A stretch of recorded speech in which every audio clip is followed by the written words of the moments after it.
Ano ba, Damian? Malayo pa ba tayo sa bahay ni Tata Andoy? Parang hindi ko na kayang pigilan pa. Sobrang sakit ng tiyan ko. Ah! Konting tiis na lang, Lusing. Malapit na tayo. Hindi pwedeng dito ka manganak. Delikado. Pero panay na ang hilab ng tiyan ko, Damian. Halos hirap na akong ihakbang ang aking mga paa. Kung bakit kasi hindi mo na lang sinundo si Tata Andoy nang sa bahay na ako manganak? Alam mo namang hindi kita pwedeng iwang mag-isa sa bahay. Alam mo namang delikado dito sa baryo tuwing sumasapit ang gabi. Mabuti pa'y itigil mo na lang ang salita ng salita at baka makatawag pa sa pansin nila ang pagrereklamo mo. Kasalukuyang binabagtas ng mag-asawang Damian at Lusing ang mahaba at makahoy na daan patungo sa bahay ng kilalang albularyo at hilot na si Tata Andoy nang biglang sumulpot ang isang nilalang na may mabalahibong katawan at nagtataglay ng ulo ng isang baboy ramo. Pag sinuswerte ka nga naman, pagkain na ang lumalapit sa aswang na kumakalam ang tiyan. Diyos ko, Damian! May aswang! Yan na nga ba ang sinasabi ko? Hindi mo kasi maitikom ang bibig mo. Dito ka muna at kailangan ko lang patahimikin ang salot na ito. Pinaupo ni Damian sa gilid ng daan ang asawa at hinugot nito ang nakasukbit na itak sa kanyang baywang at buong tapang na hinarap ang nilalang ng dilim. Sinalubong ni Damian ang papalapit na aswang habang hawak ng mahigpit ang matalim niyang itak na kumikislap pa tuwing tinatamaan ng liwanag ng buwan. Matapang ka lalaki, pero hindi ka mananalo sa isang tulad kong nagtataglay ng itim na kapangyarihan. Nabigay pa ng Haring Diablo. Ang dami mong daldal. Akala mo hahayaan kitang saktan mo ang aking mag-ina?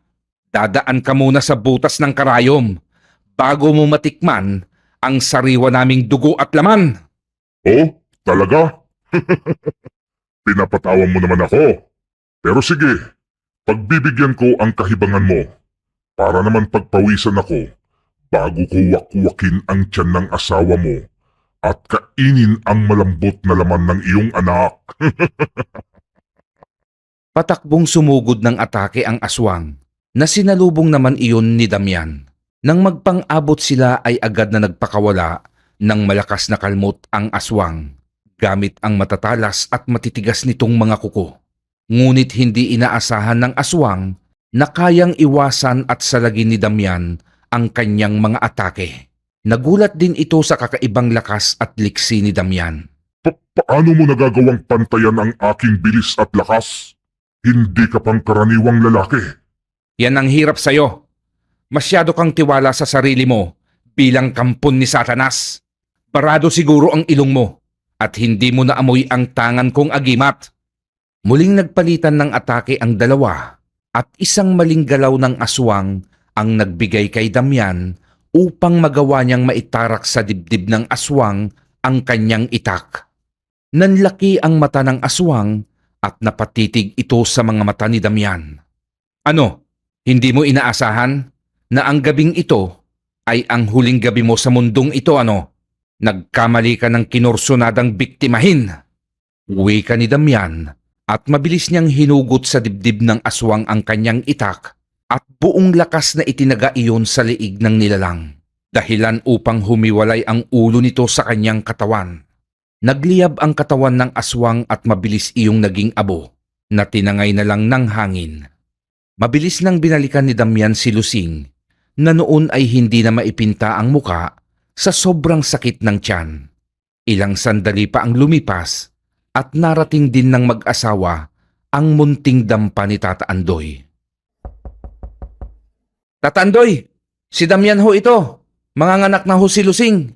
Hindi naman nagtagal at bumukas ang pinto ng dampa. Pasok sa loob! Madali ka! Ihiga mo sa papag ang asawa mo at magpainit ka ng tubig. Oho, sa kalaliman ng gabi, kung saan tanging huni ng mga panggabing insekto na lamang ang maririnig na umaalingaw-ngaw sa paligid, ay isang iyak ng sanggol ang nagpatahimik sa mga insektong ayaw paawat sa kanilang pag-awit. Damian, dalhin mo na dito ang pinainit mong tubig para malinisan ko na ang bata. Nagmamadali namang dinala ni Damian ang palangganang naglalaman ng maligamgam na tubig at ilang piraso ng malinis na lampin. Ano ho ang anak namin, Tata Andoy? Lalaki ang inyong anak, Damian. Isang malusog na batang lalaki. Mukhang gwapo ang batang ito paglaki. Tignan mo, mahahalata na ang tangos ng kanyang ilong. Kanino pa ho ba yan magmamana, kundi sa akin? Wow, ang lakas mong magbuhat ng bangko. Kung sa bagay, hawig mo siya. Ano ang balak mong ipangalan? Napag-usapan ho namin ni Lusing na Vicente ang ipapangalan namin sa anak naming lalaki, Tata Andoy. Akala ko isusunod mo sa pangalan mo. Ayaw ho ni Lusing. Alam niyo naman yan, mapamahiin. Masama daw ang nagjo-junior kapag panganay. Ay sos, kalokohan yan. Kung takda mo na talaga, ay wala ka nang magagawa.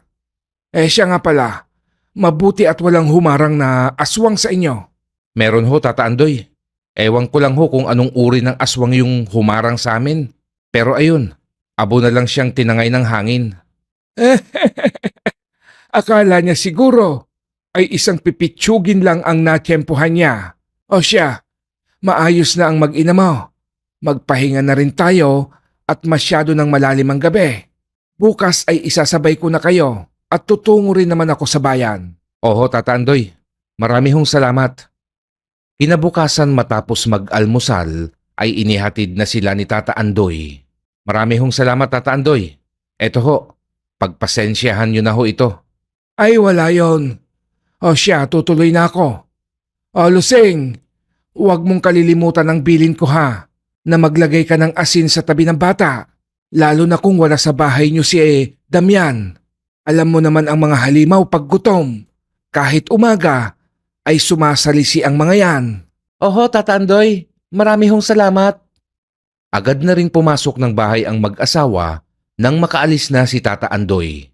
Inihanda naman agad ni Damian ang papag na hihigaan ng kanyang mag-ina. Matapos yun ay nagluto na rin siya. Nang huli ng manok si Damian upang gawing tinola.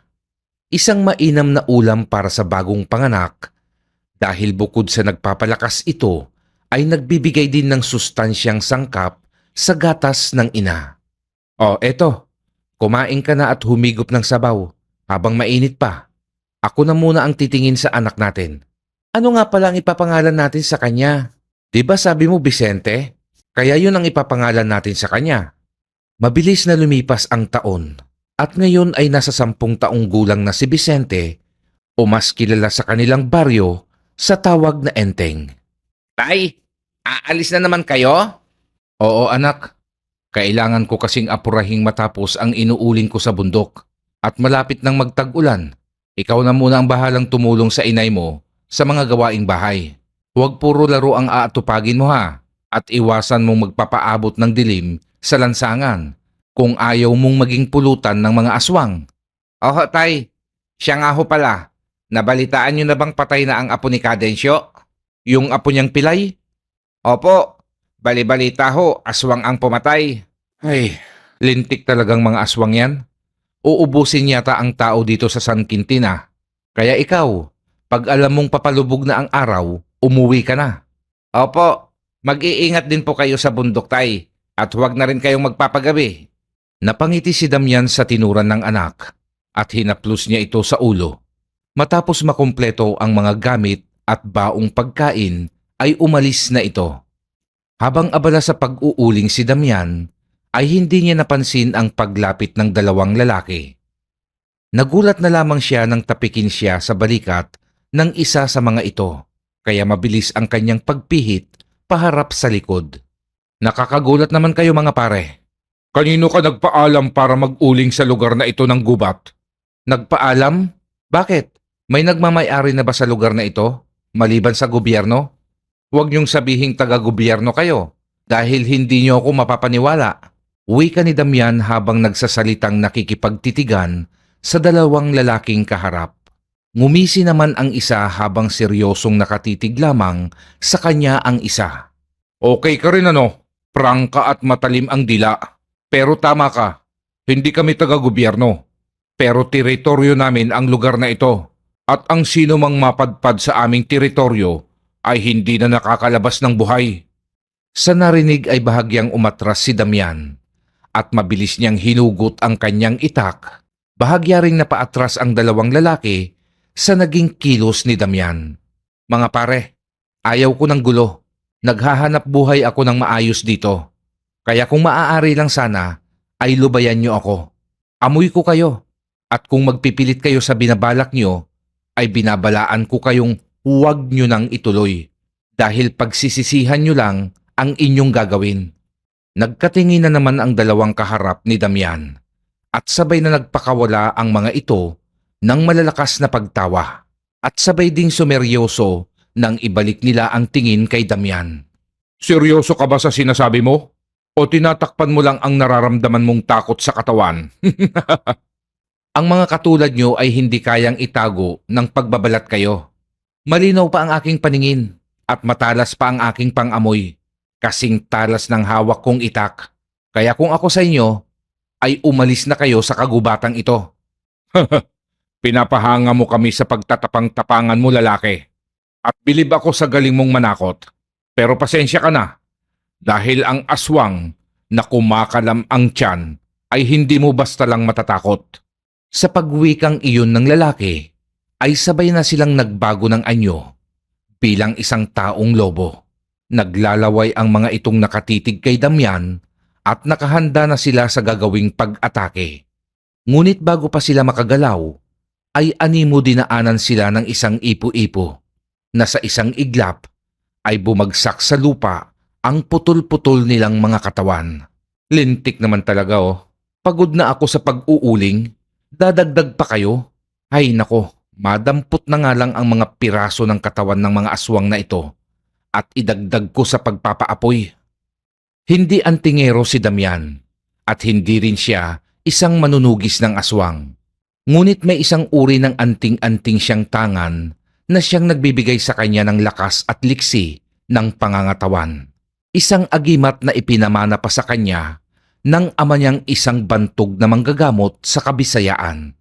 Mas pinili ni Damian ang simpleng pamumuhay dahil ayaw niyang maging komplikado ang pagtatatag niya ng sariling pamilya.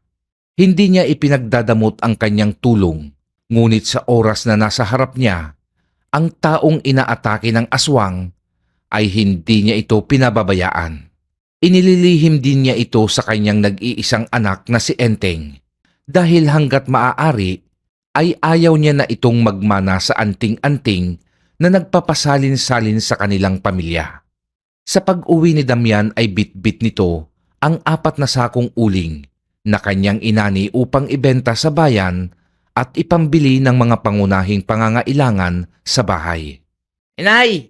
Inay! Nandito na po si tatay! Sigaw ni Enteng habang tumatakbong sinalubong ang ama. Nang marinig iyon ni Lusing, ay agad naman itong naghanda ng kape na paboritong inumin ni Damian sa tuwing siya ay dumadating mula sa maghapong pag-uuling. Nang maibaba ni Damian ang 4 na sako ng uling, ay agad niyang niyakap ang anak na masayang sumalubong sa kanya. Oh, kumusta ang maghapon niyo dito, ha Enteng? Ayos naman po itay. Tinulungan ko ho si inay sa mga gawaing bahay, tulad po ng bilin niyo. Sagot naman ni Enteng habang pinipisil ang malaki at matigas na muscle sa braso ng ama. Tay, sana po paglaki ko, maging tulad nyo rin ang katawan ko. Basta't huwag kang maging tamad sa mga gawain.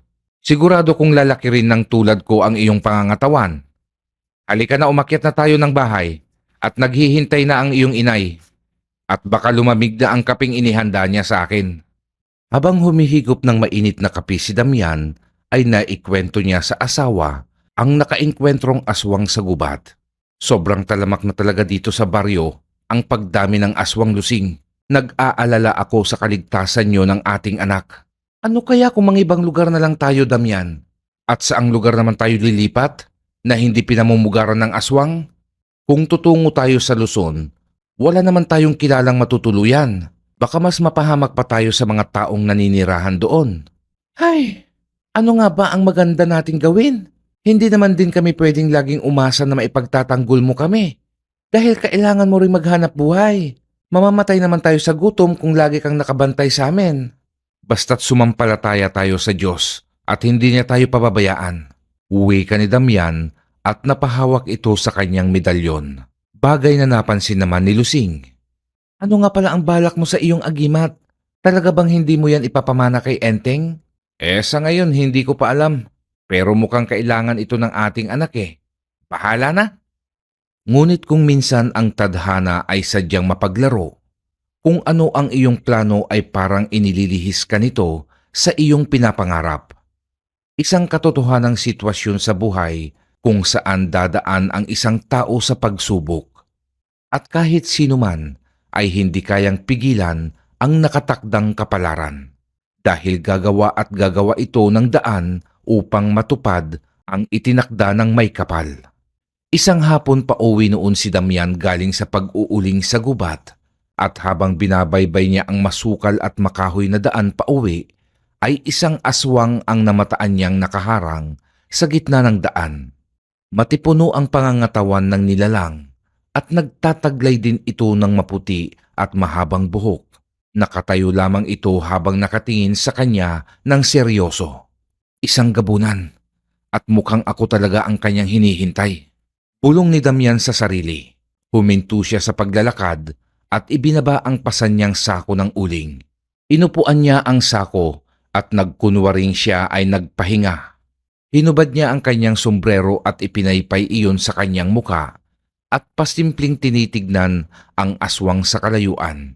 May ilang minuto rin ang lumipas nang mag-umpisang humakbang palapit sa kanyang kinaroroonan ang gabunan. Mahahalata sa muka nito ang gutom at galit dahil na rin sa naglalaway nitong bibig at matalim na mga titig kay Damian. Huminto ito sa may 2 dipang distansya kay Damian, sabay nagpakawala ng ngiting may masamang kahulugan. Isinuot ni Damian ang kanyang sombrero, sabay tumayo itong nakaharap sa aswang. Hindi siya kumilos ngunit nakahanda na ang kanyang kamay na anumang oras ay mabilis niyang huhugutin ang matalim niyang itak mula sa kaluban. Marahil alam mo na kung bakit ako naririto. Damian mag-uuling. Uwi ka ng gabunan na noon ay nakangising titig na titig kay Damian. Pasensya ka na kaibigan, pero hindi ko alam ang dahilan kung bakit ka naririto. At hindi rin ako manghuhula upang malaman ang iyong dahilan. Baka naman pwede mong sabihin sa akin para aking malaman. Tumawa ang gabunan at pinalagutok nito ang kanyang leeg. 2 sa aking kasamahan ang bigla na lamang naglaho sa kagubatang ito at isang tao lamang ang may kagagawan. Ikaw yun, Damian. Ikaw ang kumitil sa kanilang buhay at isa sa kanila ay ang aking anak. Yun bang 2 naghahari-harian sa kagubatang ito ang sinasabi mo? Yung mga sumita sa aking pag-uuling at balak akong patayin? Oo, ako nga ang pumatay sa kanila. Anak mo pala ang isa doon? Pasensya ka na.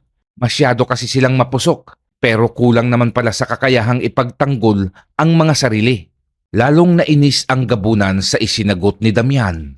Kumuyom ang mga kamao nito at nagngalit ang mga panga. Alam mo bang hindi ko mapapalampas ang ginawa mo?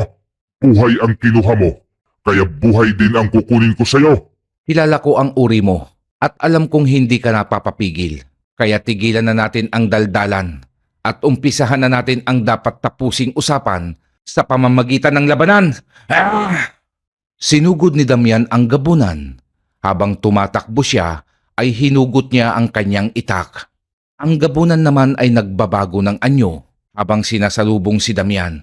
At sa kanilang salpukan ay umaalingaw-ngaw ang malalakas na sigaw at tunog ng nagbabangga ang itak at matitigas na kuko. Parehas silang maliksi at pareho silang malakas. Ngunit magkaiba sila kung mag-isip dahil si Damian ay gumagamit ng diskarte, samantalang ang gabunan ay puro lamang galit ang pinapairal. Sa muling pag-atake ng gabunan ay sinalubong ni Damian ng isang malakas na pagsipa sa paa ang gabunan. Dahilan upang mabali ang isa nitong binti at kasabay nun ay natumba ito at bumagsak sa lupa. Naging mabilis ang ginawang pagkilos ni Damian at sinakal nito ang aswang na katunggali. Nang akma na niyang itatarak sa dibdib ng gabunan, ang kumikislap niyang itak ay isang palaso ang bigla na lamang bumaon sa kaliwang braso niya. Napaatras si Damian at napalingon sa direksyon na pinanggalingan ng palaso. Mula sa damuhan ay lumabas ang isa pang aswang na nagtatangan ng pana kung saan nanggaling ang palasong bumaon sa kanyang braso. Akala mo panalo ka na sa labanang ito? At akala mo ay lalakad akong mag-isa lang na hindi magsasama ng tauhan? Hindi ako Mangmang Damian. Alam kong nagtataglay ka ng agimat, kaya pinaghandaan ko ang tagpong ito. Ngumisi lang si Damian at hinugot ang palasong nakabaon sa kanyang braso. Buong akala ng mga nilalang ay mapapasuko na nila si Damian, ngunit napakabilis ng pangyayari na hindi nila inaasahan ang magiging atake ni Damian. Mabilis na ibinato ni Damian ang hawak niyang palaso patungo sa kasama ng gabunan at bumaon iyon sa pagitan ng mga mata nito, dahilan ng agaran nitong kamatayan. Nanlaki naman ang mga mata ng gabunang hindi makapaniwala sa pangyayari. Mas nag-alab ang galit ng gabunan at muling inatake si Damian. Ngunit ang liksi nito ay nabawasan dahil sa nabaling binti nito, kung kaya't naging pabor ito kay Damian upang magawa niyang mataga ang aswang sa muka.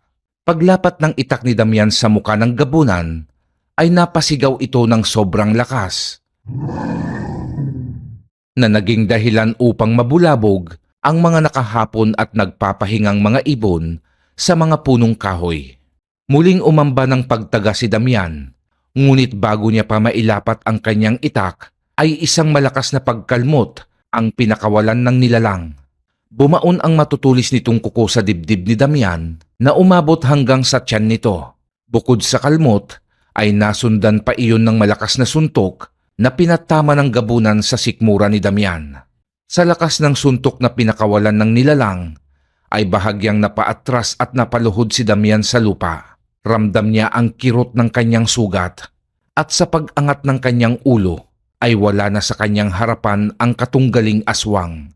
Walang hiyang aswang yon. Nakaswerte pang makalmot ako bago tumakas. Traidor talaga ang mga walang hiyang nilalang. Di bale, may darating pang pagkakataon na magkakaharap kaming muli. Bulong ni Damian sa sarili habang dinadampot ang mga sako ng uling.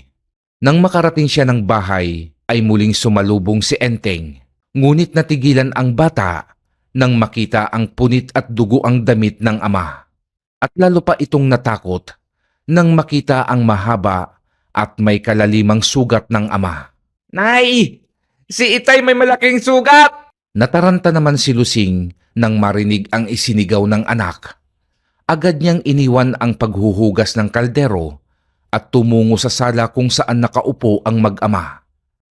Naabutan niyang hinuhubad ng asawa ang damit habang si Enteng ay nakatitig dito. Diyos ko, Damian! Anong nangyari sa'yo? Huminahon ka. Wala ito. Mababaw na sugat lamang. Anong mababaw lamang ang sinasabi mo? Ayan, at bukod sa malalim ang sugat mo, ay ang haba pa. Nag-aalalang turan ni Lusing na noon ay naglalakad patungo sa kusina upang kumuha ng maligamgam na tubig at tela na ipanglilinis sa sugat ng asawa. Enteng, okay ka lang ba anak? Huwag kang matakot at walang kwenta ang sugat na ito ni Itay. Hindi po ba lalabas ang puso at bituka nyo sa sugat nyo, Itay? Hindi anak. Napakababaw lang nito para lumabas ang puso at bituka ko. Sige na, magsandok ka na doon nang makapaghapunan na tayo pagkatapos linisin ito ng nanay mo. Agad namang tumalima si Enteng. Makaraan ang ilang araw ay hindi pa rin gumagaling ang sugat ni Damian. Mas tumitindi ang pagkirot nito at tila namamagana. Mainam siguro kung ipagamot na natin yan kay Tata Andoy. Mukhang hindi maganda ang lagay ng sugat mo, Damian. Uwi ka ni Lusing. Hindi naman tumanggi si Damian. Hindi na rin kasi siya mapakali at nag-aalala na rin sa kanyang sugat. Sige, magbihis ka na at pupunta tayong magpagamot. Hindi na rin kasi maganda ang pakiramdam ko, Lusing. Parang nanghihina ako. Yan na nga ba ang sinasabi ko? Tara na, hindi na ako magpapalit ng damit. Pumunta na tayo at baka hindi pa natin abutan si Tata Andoy. Alam mo namang maraming ginagamot ang matandang yon. Nagtungo nga sila kay Tata Andoy. Tinanong ni Tata Andoy si Damian kung napano ba ang kanyang sugat. Napalaban ho ako sa gubat, Tata Andoy. Pauwi na ako nang harangin ako ng isang gabunan. Kung hindi lang ako pinana ng kasama niyang aswang, ay naitumba ko na ang lintik na gabunan na yon. May galit na wika ni Damian. Sinuri ng matandang albularyo ang namamagang sugat ni Damian. Maya-maya lang ay pinahira ni Tata Andoy ng langis ng nyog ang isang dahon at pinainitan ito gamit ang apoy ng gasera. Matapos iyong uminit ay itinapal niya ang dahon sa sugat ni Damian. Aray ko, Tata Andoy, ano ho ba ang itinapal nyo? Bakit sobrang hapdi naman? Ano pa ba ang aasahan mong ilalagay ko, kundi dahon? O ayan, okay na yan. Pwede na kayong umuwi. Pupuntahan kita sa inyo bukas at ipapaalam ko sa iyo ang resulta ng gagawin kong pagtatawas sa iyo gamit ang duguan mong damit. Marami pong salamat, Tata Andoy. Lumipas ang maghapon at sumapit ang takip silim. Kasalukuyang sinusubuan ni Lusing ng lugaw si Damian na noon ay nanghihinang nakahiga sa higaan nang marinig nila ang pagtawag ni Tata Andoy. Enteng anak, pakibuksan mo nga ang pinto at papasukin mo sa loob si Tata Andoy. Opo inay, pupunta na po. Nagmamadaling tinungo ni Enteng ang pinto at binuksan ito. Ngunit sa pagbukas niya ay wala namang Tatay Andoy doon. Tanging ang malamig na hangin lamang ang sumalubong sa kanya. Nagpalingalinga pa si Enteng sa paligid ng kanilang bahay, ngunit ni Anino ng matandang manggagamot ay wala. Agad na niyang isinara ang pinto at tumakbo patungo sa kanilang silid. Nay! Nay! Oh, bakit parang nakakita ka ng multo? Nasaan si Tatay Andoy? Wala naman po si Tata Andoy sa labas, Nay. Ano? Paanong nangyari yun eh? Dinig na dinig namin ng tatay mo ang kanyang pagtawag. Pero wala po talagang tao sa labas, Nay. Ay nako, ang batang ito talaga. Sandali nga't ako na nga lang ang pupunta. Huwag na Lusing. Isara mo na lang mabuti ang mga bintana at pinto. Maglagay ka rin ng asin. Hindi si Tatay Andoy ang narinig natin. Wika ni Damian sa nanghihinang boses. Anong ibig mo sabihin, Damian? Basta sundin mo na lang ang sinabi ko sa'yo at magmadali ka. Hindi na nagtanong pa si Lusing at sinunod na lamang ang sinabi ng asawa. Pinalapit naman ni Damian ang kanyang anak at hinubad nito ang medalyong nakakwintas sa kanya. Enteng, isuot mo ang kwintas na ito at kahit anong mangyari ay huwag na huwag mong aalisin sa katawan mo. Ano po ito, Tay? Sa akin na po ba ito? Oo anak, yan ang magiging kakambal mo at siya ang magliligtas sa iyo sa kapahamakan. Iingatan mo yan at tulad ng sinabi ko sa iyo, huwag na huwag mong huhubarin yan sa iyong katawan. Maliwanag ba? Opo, Tay. Pagbalik ni Lusing sa silid ay agad nitong napansin ang kwintas sa leeg ni Enteng. Damian, akala ko ba'y ayaw mong ipasa sa anak mo yan? Akala ko nga rin ay hindi ko ito ipapasa sa kanya, Lusing. Pero sadyang tadhana na talaga ang nag-uutos. Sa kalagayan kong ito ay hindi ko na kayo maipagtatanggol at si Enteng na lamang ang ating pag-asa. Napahawak naman si Enteng sa kwintas at tumingalang tumingin sa kanyang ina nang may pagtataka. Tanging ngiti lamang ang isinagot ni Lusing sa anak. Magtatanong pa sana ang paslit, ngunit bigla silang nagulat sa isang malakas na pagkalabog sa kanilang bubungan na naging dahilan pa upang bahagyang umalog ang kanilang kubo. Nay! Tay! Ano po yun? Aswang anak. Damian, huwag mo kaming takutin ng anak mo. Bahagyang napangiti si Damian sa reaksyon ng kanyang mag-ina. Huwag kayong mag-alala at hindi nila kayang pumasok dito sa loob ng bahay. Magpahinga na kayo at bukas ay pasyalan nyo si Tata Andoy. Tulad sa sinabi ni Damian, ay wala ngang aswang ang pumasok sa kanilang bahay. Kahit papaano ay maayos naman silang nakatulog. Pagsapit ng kinabukasan, ay inutusan ni Lusing si Enteng upang bisitahin si Tata Andoy. Makaraan ang halos 3 oras, ay dumating na ang humahangos na si Enteng. Nay! Nay! Oh, bakit naman namumutla ka anak? Si Tata Andoy po, patay na. Ha? Opo, yun po ang sabi ng mga taong nakakita sa bangkay niya. Saka po ang bahay ni Tata Andoy ay sira-sira na rin po. Wasak ang pintuan at mga bintana. Diyos ko, Ibig sabihin, multo na lamang ni Tata Andoy ang narinig namin kagabi? Saan nakaburol ang bangkay niya? Sabi po ng nakausap kong matanda ay nasa kapilya daw po. Mamaya ay pumasyal kayo ni Enteng. Dalawin niyo ang burol ni Tata Andoy. Paano ka? Wala kang kasama dito. Kaya ko ang sarili ko. Huwag kayong mag-alala. Alam kong dahil sa akin kaya pinaslang si Tata Andoy. Pero Damian, Huwag ka nang makulit, Lusing. Sundin mo na lang ang sinabi ko. Matapos maasikaso ni Lusing ang tanghalian at mapakain si Damian, ay nagtungo na ang mag-ina sa kapilya kung saan nakaburol ang matandang albularyo. Marami ang taong nadatnan nilang nakikiramay sa albularyong ilang dekada nilang pinagkakatiwalaan sa tuwing sila ay may mga karamdaman. magandang hapon po, Aling Sebia. Pagbati ni Lusing sa isang matandang babae na naroon ding nakikiramay sa patay. Magandang hapon naman sa iyo, Lusing. Mukhang hindi niyo yata kasama si Damian. May sakit ho si Damian. Hindi ho niya kayang pumunta dito. Nay, pwede po ba akong makipaglaro? Pagsingit ni Enteng. Sige, basta't huwag kang lalayo at maya-maya ay uuwi na rin tayo. Walang kasama ang tatay mo sa bahay. Opo, Nay. Mag-aalas 6 ng hapon nang lumapit si Enteng sa ina na noon ay kasalukuyang nasa kasarapan pa rin ng pakikipagkwentuhan. Bumulong ang bata kay Lusing at saka pa lamang nito napansin ang nag-aagaw ng liwanag at dilim.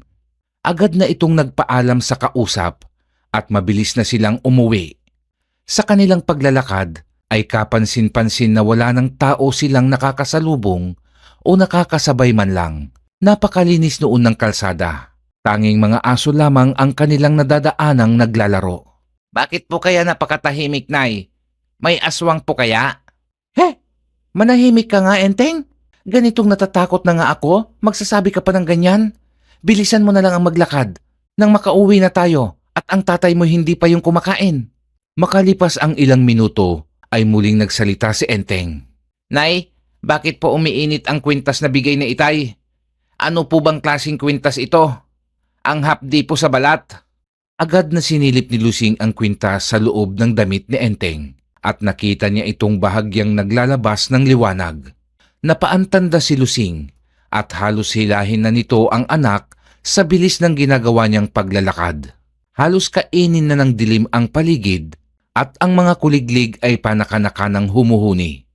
Nang ilang dipa na lamang sila sa kanilang bahay, ay napansin na ng ginang ang mga sirang bintana at pinto ng kanilang tahanan. Napabitiw si Lusing sa pagkakahawak sa kamay ng anak at mabilis na itong tumakbo patungo sa kanilang kubo. Si Enteng naman ay kalmante lamang sa paglalakad hanggang sa marinig niya ang malakas na pagsigaw ng kanyang ina. Damian! Napatakbo na rin ang bata at inabutan nitong yakap ng ina ang kanyang ama na noon ay naliligo na sa sariling dugo habang ang mga bituka nito ay nagkalat at nakalaylay na sa papag na hinihigaan. Halos hindi maihakbang ni Enteng ang kanyang mga paa at hindi niya namalayan ang pagtulo ng kanyang mga luha sa nasaksihang kalagayan ng ama. Hindi pa tapos ang lamay ni Tata Andoy ay pinaglalamayan na rin si Damian. Hindi naman makapaniwala ang mga tao sa sinapit ni Damian dahil nga alam nilang ito ay nagtataglay ng agimat. Kaya iisang tanong ang pinag-uusapan ng mga tao, kung papaanong napatay ng aswang si Damian. Tikom ang bibig ni Lusing sa kahit anong naririnig at pagtatanong ng kanilang mga kabaryo. Hindi na rin nagtagal ang burol ni Damian. Isinabay na ito sa libing ni Tata Andoy at magkatabi rin ang kanilang puntod. Mula nang mamatay ang tatay ni Enteng, ay napapansin ni Lusing ang pagiging tahimik ng anak, kaya hindi niya napigilang tanungin ito. Enteng, bakit tila tahimik ka yata? Bakit hindi ka makipaglaro sa mga kaibigan mo para malibang ka, anak? Naiisip ko po kasi ang mga aswang na pumatay kay Itay. Gusto ko pong maghiganti, Nay. Mga salbahe sila. Ang bait-bait ni Itay, tapos papatayin nila? Hindi po sila naawa. May sakit na nga po yung tao. Napabuntong hininga si Lusing at niyakap ng mahigpit ang anak habang panay ang pagtulo ng kanyang mga luha. Sa pagkawala ni Damian ay napilitan silang kumayod upang mabuhay. Ipinagpatuloy nila ang pag-uuling na siyang tanging alam nilang mapagkukunan ng kabuhayan.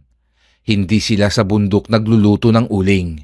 Nangangahoy na lamang sila at matyaga nilang hinihila ang matatabang sanga ng kahoy at sa likod bahay sila nagluluto ng uling.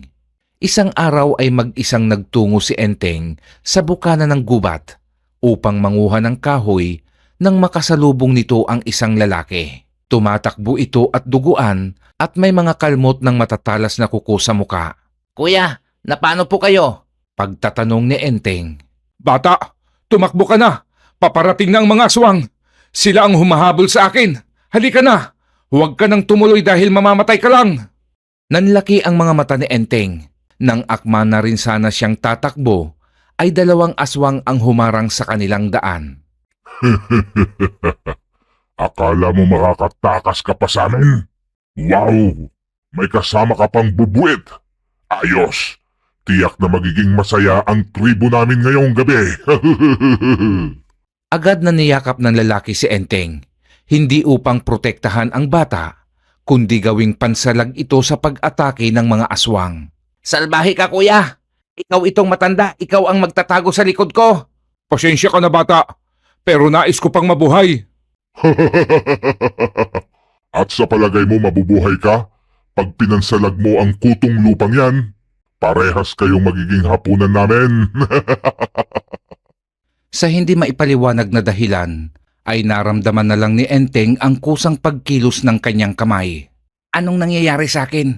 Bakit hindi ko mapigilan ang aking kamay? Kusa nitong hinugot ang itak sa aking baywang. Uy bata, huwag kang magbiro ng ganyan. Lalo lang tayong mapapahamak sa ipinapakita mong paglaban sa kanila.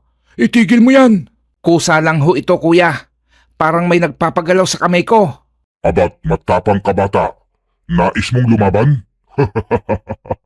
Ibigay mo sa akin ang itak mo para yan na rin ang gamitin kong pagkatay sa inyo. Kalmado at nakangising lumapit ang isang aswang. Ngunit nang akma na nitong kukunin kay Enteng ang itak, ay bigla na lamang tinaga ni Enteng ang kamay nito.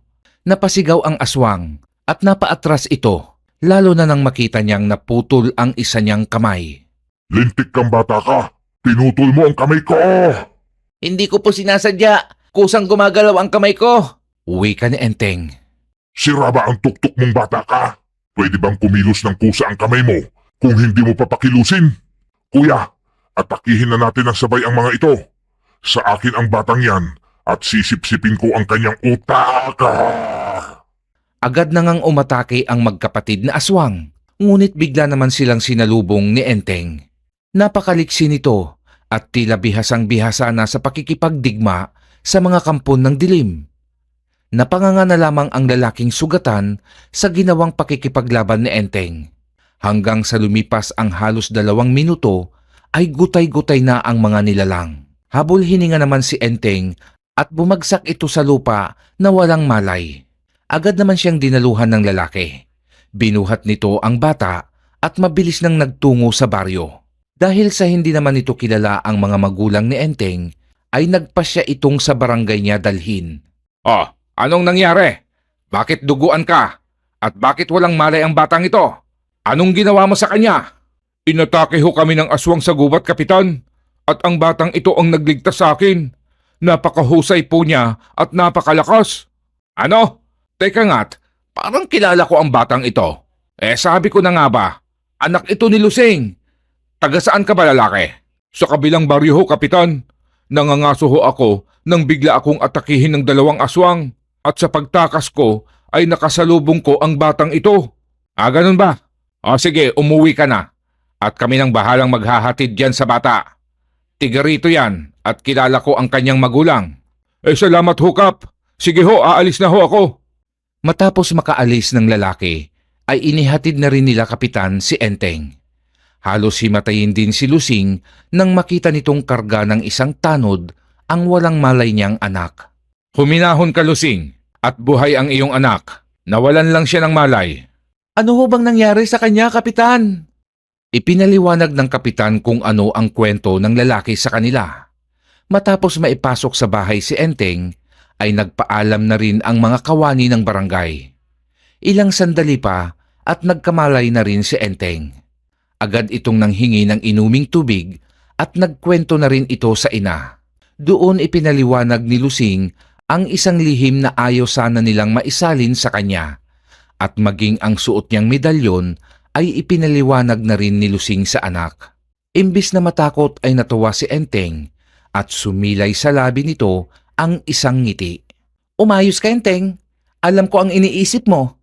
Napakabata mo pa, ha?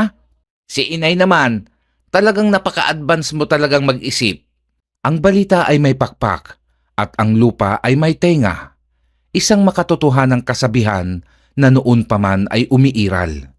Kaya nagpasalin-salin sa baryo ang kwento sa kaganapang iyon sa buhay ni Enteng. Nabahala naman si Lusing nang malaman ang kumakalat na balita. May pag-aalala siyang baka lapitan ito ng tao at hingian ng tulong ang anak tuwing may sasalakayin ng aswang. Diyos ko po, napakabata pa po ni Enteng. Para mapasok sa ganitong sitwasyon, gabayan niyo po siya at huwag pababayaan. Ayaw kong matulad siya sa kanyang ama. Isang araw habang nakikipaglaro si Enteng sa kanyang mga kaibigan, ay bigla silang nakarinig ng malakas na pagsigaw ng isang babae. Tulong! Tulungan niyo kami! Ang anak ko, hindi na yata humihinga! Mabilis namang nagtakbuhan ang ilang kalalakihan na kasalukuyang nagkukwentuhan malapit lamang sa bahay ng babae. Maging ang mga batang naglalaro ay tumakbo na ring patungo sa bahay ng ginang na humihingi ng tulong. At isa si Enteng sa mga batang nagpunta upang makiosyoso. Nadatnan nilang namumutla ang bata at napakataas ng lagnat nito. Nakaw, Aling Tasing!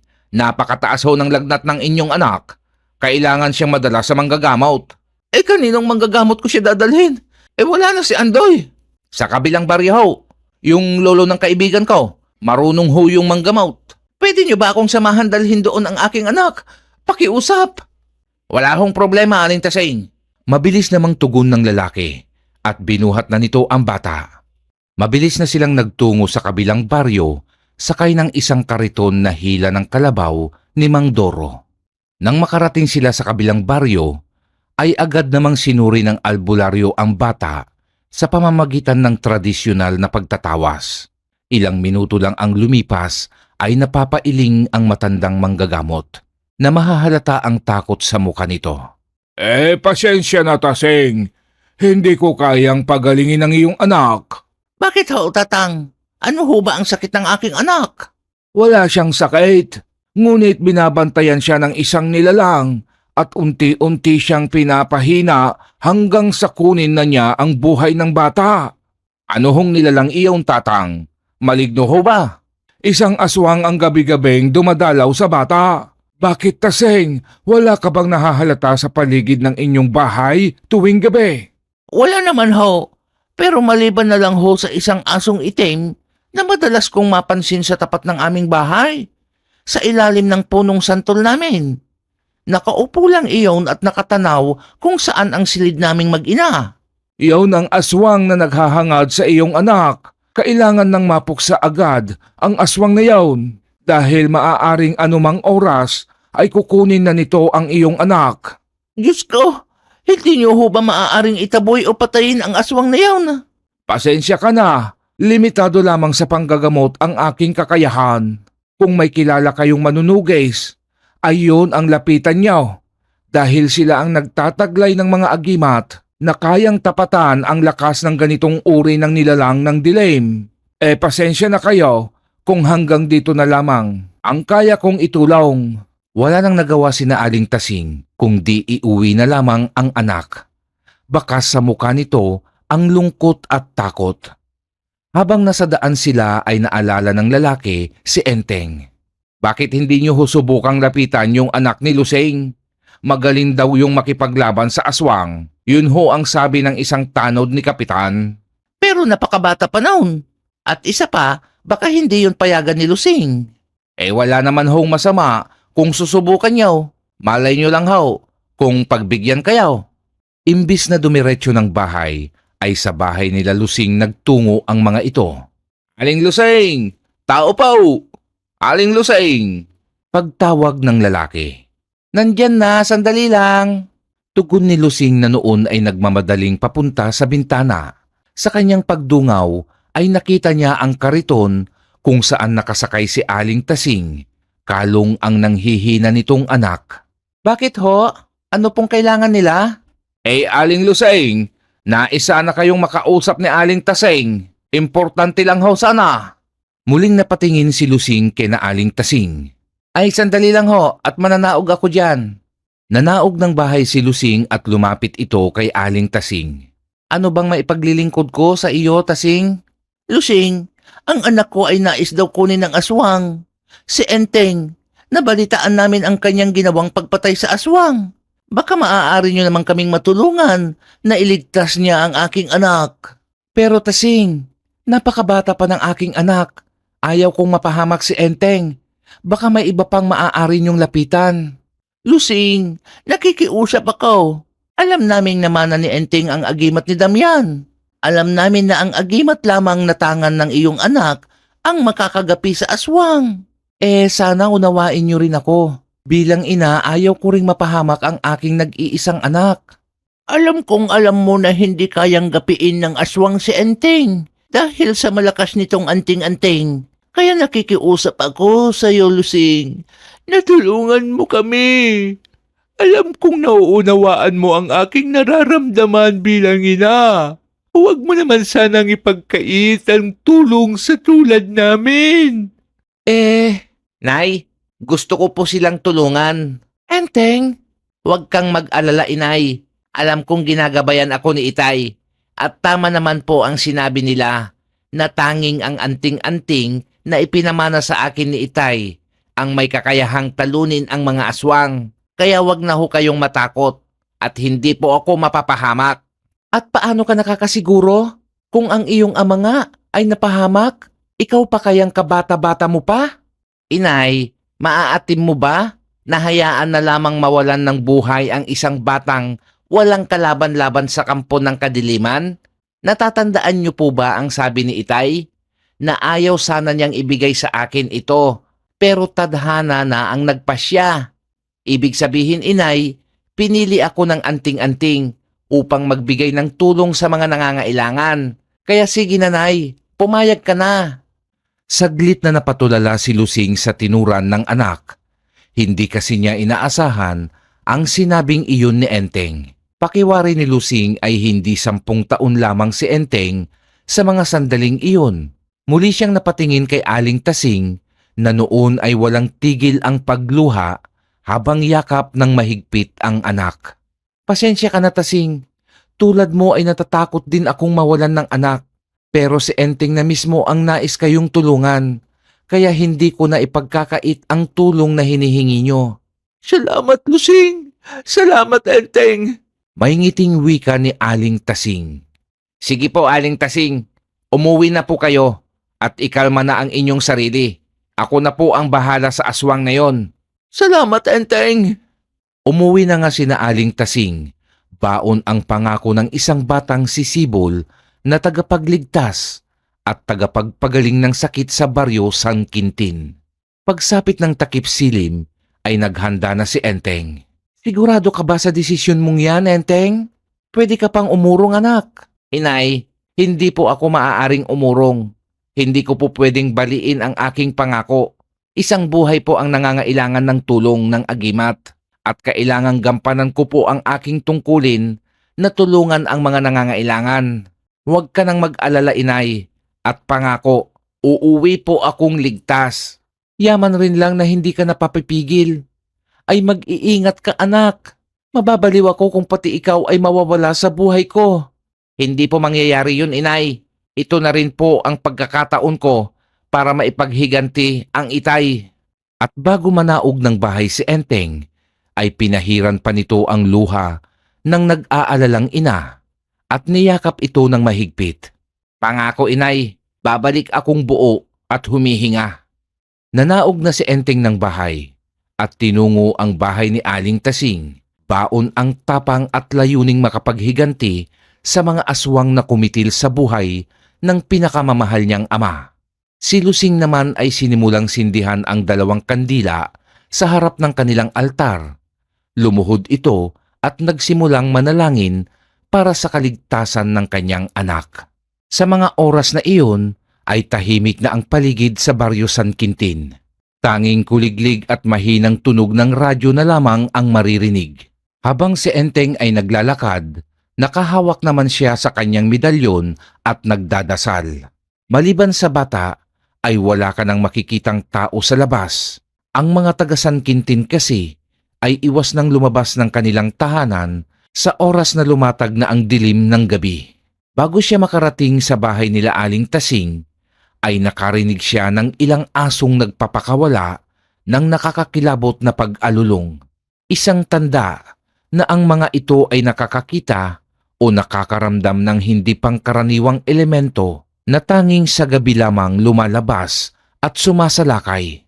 Binilisan na ni Enteng ang kanyang mga hakbang at ilang minuto pa ang lumipas ay tanaw na niya ang isang nilalang na noon ay nasa itaas ng bubungan. Yun na ang bahay nila Aling Tasing at tama nga ang sabi ng albularyo sa kabilang baryo na aswang ang nagpapahirap sa anak ni Aling Tasing. Humanda ka dahil narito na ako. Pagbabayaran niyo ang ginawa niyong pagpatay sa tatay ko at sa iba pang taong walang laban sa inyo. Bulong ni Enteng sa sarili habang tahimik at maingat siyang lumalapit sa bahay ni Aling Tasing. Kung ang isang antingero at manunugis ay may mga natatanging kakayahan, ay siyempre ganun din ang isang aswang. Kaya kahit anong ingat ni Enteng, ay naramdaman pa rin siya ng aswang. Agad na napalingon ang nilalang sa kinaroroonan ng bata at ngumisi ito. Isang nakakatakot na ngisi dahil sa naglabasan ang naninilaw at nagtutulisang mga ngipin, na sinabayan pa ng matalim na tingin ng namumula nitong mga mata. Dahil sa hindi ito ang unang pagkakataon na makakita si Enteng ng aswang, ay hindi na nagulat pa ang paslit sa pangit na itsura ng aswang. Huminto si Enteng sa paglapit at tahimik siyang nakipagtitigan sa nilalang. Habang ang aswang naman ay huminto sa pagkutkot sa pawid na bubong at dahan-dahan itong gumapang patungo sa pwesto ni Enteng. Tumalon ito pababa at animo pusa na bumagsak sa lupa. Hindi ko inaasahan ang iyong pagdating. Akala ko ay isa lamang ang aking madadali ngayong gabi. Pero mukhang swerte yata ako at narito ka na para idagdag ko sa iyo uwi kong pagkain sa aming tribo. Salbahe kang aswang ka. Wala naman kaming kasalanan sa iyo, pero pinapatay niyo kaming mga tao. Hoy bata, dahil tulad niyo rin kaming kumakain ng karne. Ang kaibahan lang namin ay karne ng tao ang aming paborito. Hindi tulad niyo, karne ng baboy ang madalas niyong lantakan. Hindi kami ginawa ng Diyos para lamang gawin niyong pagkain. Marami ang nasasaktan sa tuwing pinapatay niyo ang mahal namin sa buhay. Kaya dapat sa inyo ay mamatay din. Dahil wala kang kwentang nilalang. Puro kasamaan lang ang ginagawa niyo. At bakit? Kayong mga tao ba ay tunay na mabubuti? Hoy bata, marami sa inyong mga tao ang masasama. Hindi man kayo kumakain ng tao, pero marami sa inyo ang pumapatay rin ng kapwa nyo. Palibhasa, bata ka pa, kaya wala ka pang alam sa tunay na kaganapan sa iyong kapaligiran. Wala akong alam sa sinasabi mo. Basta ang alam ko, mga salot kayo. Pumapatay kayo ng tao. Paglaki mo ay mauunawaan mo ang sinasabi ko. Kaso hindi ka na nga pala aabot sa ganon dahil tatapusin na kita. Biglang umatake kay Enteng ang nilalang. Ngunit mabilis si Enteng. Hindi man siya sanay sa labanan, ay animo ito isang bihasang mandirigma kung gumalaw. Hinayaan lamang ni Enteng ang enerhiyang dumadaloy sa kanyang katawan na siyang gumagabay sa kanya upang kumilos bilang isang tunay na mandirigma. Ang bawat suntok at kalmot ng aswang ay puro lamang sa hangin tumatama dahil sa bilis ng pag-ilag ni Enteng. Walang hiya kang musmus ka. Paano mo nagagawa yan, ha? Bakit ko sasabihin sa'yo? Bahala kang mag-isip kung papaano ko nagagawa ito. O baka naman ikaw ang may problema. Baka mahina kang klase ng aswang. Abat sira ulo kang bata ka. Heto ang sayo. Muli na namang umatake ang nilalang. Ngunit hindi pa rin ito makatama kay Enteng. Ang anting-anting na gumagabay kay Enteng ay sadyang malakas at makapangyarihan, kung kaya't sisiw lamang sa kanya ang pag-iwas sa mga matitinding atake ng aswang. Saglit na napahinto ang aswang at panay ang hugot nito ng hangin. Ano aswang? Pagod ka na ba? Ngayon ako naman ang aatake sa'yo at tatapusin ko na ang buhay mo tulad ng ginawa mong pagtapos sa buhay ng aking ama. Sa pagwikang iyon ni Enteng, ay mabilis ang kanyang ginawang pagtakbo pasugod sa humihingal na aswang. Nang mapansin naman ng nilalang ang paparating nitong kalaban, ay naghanda naman ito. Ibinuka nito ang kanyang mga paa at inihanda ang kanyang mga kamay upang sa paglapit ng katunggaling paslit ay madali lang niya itong mahuhuli. Ngunit ang planong iyon ng aswang ay isang pagkakamali sa kanyang parte. Dahil nang malapit na si Enteng sa aswang, ay bigla siyang nagpadulas sa lupa upang makalusot sa pagitan ng mga paa ng nilalang. At sa pagtagos ni Enteng sa pagitan ng mga paang iyon ng aswang, ay kasabay ang pagwasiwas niya ng kumikislap na itak, ang itak ng kanyang ama. Umatungal ang aswang nang bumaon mula sa kanyang tiyan hanggang sa tumagos ang itak sa kanyang likuran. Pumulandit ang pinaghalong pula at itim na dugo ng aswang na siyang tumulo sa katawan ni Enteng. Naghihingalong bumagsak sa lupa ang nilalang at nanlalaki ang mga matang nakatingin sa bata. Napakahusay mo. Masyado kitang minalait dahil sa isa ka lamang bata. Ngunit daig mo pa ang isang manunugis kong makipaglaban. Yan ang hirap sa iyo. Porkit maliit ay akala mong kayang-kaya nyo. Hindi mo ba alam na ang maliit ay mas nakakapuwing? Ngayon magdasal ka na dahil igagawad ko na ang iyong kamatayan. Tumalon pa ibabaw sa aswang si Enteng at walang awa nitong tinagpas ang ulo ng nilalang. Ngayon ay nailigtas ko na ang buhay ng batang anak ni Aling Tasing at naipaghiganti ko na ang aking ama. Tay, saan ka man ngayon naroroon? Patay na ang aswang na kumitil sa iyong buhay. Walang kaalam-alam si Enteng na may paris ng mapupulang mata ang lihim na nagmamasid sa kanya.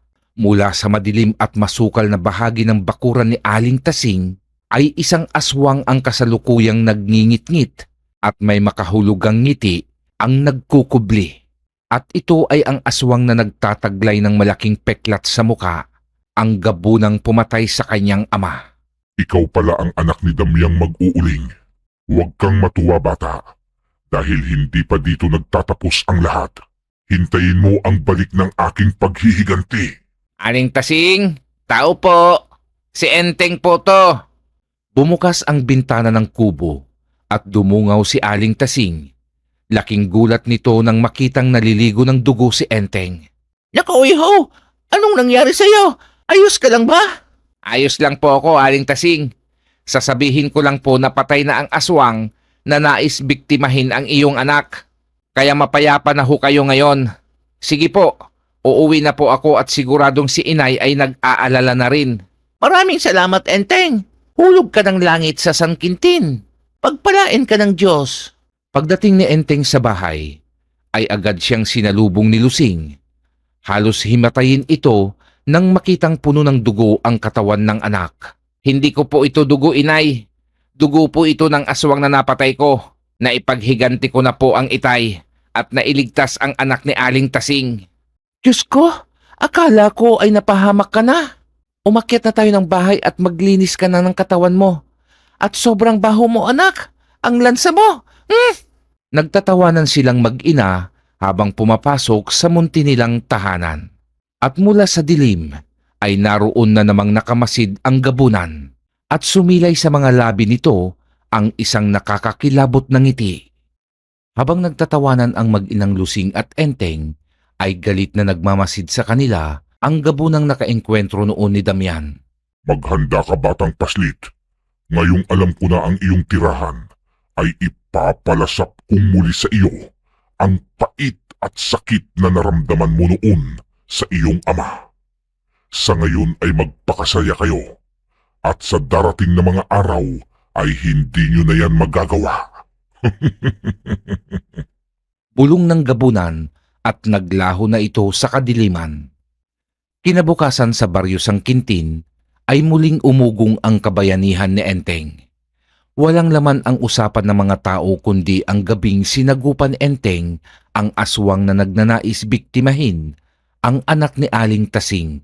Muling nabuhayan ng pag-asa ang mga tao sa baryo. Alam nilang may tutulong na sa kanila sa oras na salakayin sila ng mga alagad ng dyablo. Bagay na mas ikinabahala ni Lusing. Alam niya kasing maaaring maapektuhan ang simpleng buhay ng anak at ang kaligtasan nito. Ngunit para kay Enteng ay isa itong biyayang tungkulin na ibinigay sa kanya ng Diyos at handa siyang tumulong sa oras na may mga ilangan ng tulong sa kanya. Isang araw habang nangangahoy ang mag-ina sa bukana ng kagubatan. Enteng anak, malapit nang mag-umpisa ang pasukan. Kailangan na nating mag-ipon ng pambili mo ng mga gamit sa eskwela. Oo nga po, inay. Di bali po, may naipon naman po akong pera para sa mga gamit ko. Puno na po ang alkansya ko. Ay nako, huwag mong bubuksan yun ha. Ako na ang bahala sa mga gamit mo. Yung ipon mo ay para sa iyo yon. Hayaan mo't gagawa tayo ng isang alkansyang pupunuin mo ulit. Baka naman po mahirapan na kayong mag-budget, nay. Hayaan nyo na. At ako na ang bahala. Ay hindi, obligasyon ko yan anak. Ang ipon mo ay sa iyo. Hanggat malakas ako ay gagampanan ko ang pagiging magulang ko sa iyo. Hindi ako tulad ng ibang magulang na pinababayaan lang ang mga anak. At kung minsan ay inuutusan pang maghanap buhay ang mga anak para sa kanilang bisyo. Tulad na lang ni Apeng, yung isang kabaryo nating lasinggero, hindi na pinag-aral yung anak at ipinasok na kasambahay sa isang mayamang pamilya sa bayan. At yung sweldo ng anak ay siya ang kumukuha at inuubos lamang sa alak. Ang bait talaga ng nanay ko, kaya labs na labs kayo ni Itay eh. Abay syempre naman. Halika nga rito at tulungan mo akong hilahin ang malaking sanga na ito anak. Kanina ko pa ito hinihila, kaso hindi ko kaya. Nandyan na po inay. Papunta na si Enteng sa pwesto ng ina nang biglang nanlaki ang kanyang mga mata at napasigaw ito. Inay, huwag kang gagalaw. Bakit? May malaking banakon sa likod mo at nakahanda ng tumuklaw. Sigaw ni Enteng habang mabilis na nitong hinugot ang kanyang itak at mabilis iyong ibinato sa banakong nakahanda ng tuklawin ang binti ni Lusing. Sapul ang banakon. Bumaon sa ulo nito ang itak ni Enteng. Nanghina naman si Lusing dahil sa sobrang nerbiyos at napasalampak ito sa lupa. Diyos ko, mabuti na lamang at nakita mo agad ang ahas na yan anak. Kundi patay na ako ngayon. Wag po kasi kayong basta susuot sa damuhan o basta na lang hihila ng kahoy inay. Tignan nyo munang mabuti ang paligid. Alam nyo namang maraming ahas dito sa gubat. Samantala sa pinakasulok ng gubat, kung saan ay hirap ng pasukin ng liwanag ng araw dahil sa nagtataasan at naglalakihang puno, ay isang plano ang kasalukuyang pinagpupulungan ng mga aswang sa pamumuno ng gabunang nais maghiganti kay Enteng. Simula mamayang gabi ay umpisahan nyo na ang paghahasik muli ng karahasan at lagim sa baryo San Quintin upang maisagawa ko ang plano kong pagsira sa kinabukasan ng batang si Enteng. Malaki ang utang sa akin ng pamilyang iyon. Ngunit pinuno, alam nyo namang kung gaano kalakas ang taglay niyang anting-anting. Natitiyak kung hindi namin siya kakayanin at siguradong mamamatay lamang kami. Wala kayong ibang pagpipilian kundi sundin ang kagustuhan ko. Dahil ang sinumang sumuway sa aking utos ay papatawan ko ng parusang kamatayan. Naiintindihan nyo? Opo, pinuno. Sabay-sabay na tugon ng mga aswang. Nasisiguro kong hindi mo magugustuhan ang aking gagawin, Enteng. Hintayin mo ang bagsik ng aking paghihiganti. 4:30 ng hapon ay abala pa rin ang mag-ina sa pag-aayos ng lulutuin nilang kahoy upang gawing uling. Anak, ikaw na muna ang bahala dito at ako'y magluluto na ng hapunan. Pag natapos mong maisalansan ang mga kahoy, ay magpahinga ka na rin ha. Opo, Nay. Sige po, ako na po ang bahala dito. Magluto na po kayo at medyo gutom na rin po ako. Iniwan na ni Lusing ang anak at nagmamadali na itong naghanda ng mailulutong pagkain. Binalatan nito ang isang piraso ng balinghoy at hiniwa iyon sa maliliit na piraso upang ihalong pandagdag sa isasaing nitong bigas. Madalas gawin iyon ni Lusing. Isa kasi iyon sa kanyang paraan upang makatipid ng bigas. At habang nakasalang ang kanyang sinaing, ay binalot naman nito sa dahon ng saging ang ilang piraso ng kabuting saging na nakuha nila sa gubat habang sila ay nangangahoy kanina. Matapos niya iyong balutin ay isinalang naman niya iyon sa gilid ng kalan upang ito ay maluto na siya nilang uulamin ng anak. Alas 5:50 ng hapon nang umakyat ng bahay si Enteng at sakto naman nakapaghain na ang ina. Tamang-tama ang dating mo anak. Lagyan mo na ng tubig ang tabong hugasan natin ng kamay at kumain na tayo. Agad namang sinunod ni Enteng ang ina at nagmamadali na itong naupo sa lamesa. Ang sarap nito inay. Inihaw na kabuti. Uwi ka ni Enteng habang nagsasandok ng kanin sa kanyang plato. Nasanay si Enteng sa mga simpleng pagkain na madalas ay nakukuha lamang nila sa tabi-tabi. Mga damo kung ituring ng ibang tao pero isang masustansyang biyaya para sa tulad nilang mahirap lamang. Matapos silang kumain ay nagpresenta si Enteng na siya na ang maghuhugas ng kanilang pinagkainan. Habang abala siyang naghuhugas, ay bigla siyang napatigil at napahawak sa kanyang dibdib. Bahagya kasi siyang napaso sa pag-init ng kanyang kwintas.